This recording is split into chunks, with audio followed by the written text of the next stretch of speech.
வணக்கம். 20 நேரம் வீடியோ காலில் பேசி ரயில்வே அதிகாரியிடம் $9 லட்சம் அபேஸ். மகாராஷ்டிரா மாநிலம் மும்பை சத்ரபதி சிவாஜி மகாராஜ் ரயில் முனையத்தில் முதன்மை எலக்ட்ரிக்கல் இன்ஜினியராக பணியாற்றுபவர் 59 வயது நபர். இவரது மொபைல் எண்ணுக்கு செப்.16 பதிவு செய்யப்பட்ட குரல் தகவல் ஒன்று வந்துள்ளது.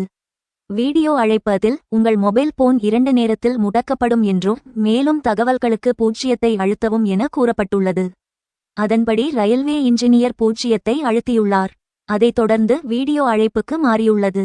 இணைப்பில் தோன்றிய நபர்கள் தங்களை சி.பி.ஐ. அதிகாரிகள் என்றும் 58 லட்சம் முற்றுப்புள்ளி சட்டவிரோத பணப்பரிமாற்றம் நடந்த வங்கிக் கணக்கு ஒன்றில் உங்களின் மொபைல் எண் இடம் பெற்றிருப்பதாக கூறியுள்ளனர். அவர்களிடம் அதற்கும் தனக்கும் எந்த சம்பந்தமும் இல்லை என்று கூறிவிட்டு இன்ஜினியர் பணிக்கு சென்றுள்ளார். மீண்டும் அவரை போனில் அழைத்து இந்த வழக்கில் விசாரிக்க வேண்டியிருக்கிறது, உடனே வீட்டுக்கு வாருங்கள் என கூறி மதியம் நள்ளிரவு 2 மணிக்கு வீடியோ கால் பேச ஆரம்பித்துள்ளனர். விசாரணை என்ற பெயரில் அவரின் நிதிநிலைமை ஆகியவற்றை தெரிந்து கொண்டனர். ஆன்லைன் மறுநாள் காலை 9:30 வரை 20 நேரத்திற்கு விடிய இந்த வீடியோ கால் இணைப்பு தொடர்ந்துள்ளது. அதன்பின் சி.பி.ஐ. கோர்ட்டில் ஆன்லைன் வாயிலாகவே ஆஜர் செய்வதாக கூறியுள்ளனர். அப்போது நீதிபதி என அறிமுகப்படுத்திக் கொண்டவர் இன்ஜினியரின் வங்கி கணக்கு விபரங்களை தாக்கல் செய்யும்படி கூறியுள்ளார்.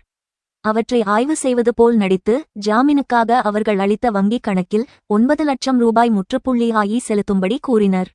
அவர் அந்த கணக்கிற்கு பணம் செலுத்திய பின் இணைப்பு துண்டிக்கப்பட்டுள்ளது. மீண்டும் அவர்களை தொடர்பு கொள்ள முடியவில்லை. தான் ஏமாற்றப்பட்டதை உணர்ந்த அவர் இது குறித்து மும்பை போலீசில் புகார் அளித்தார். அவர்கள் விசாரித்து வருகின்றனர். செய்தியை கேட்டதற்கு நன்றி.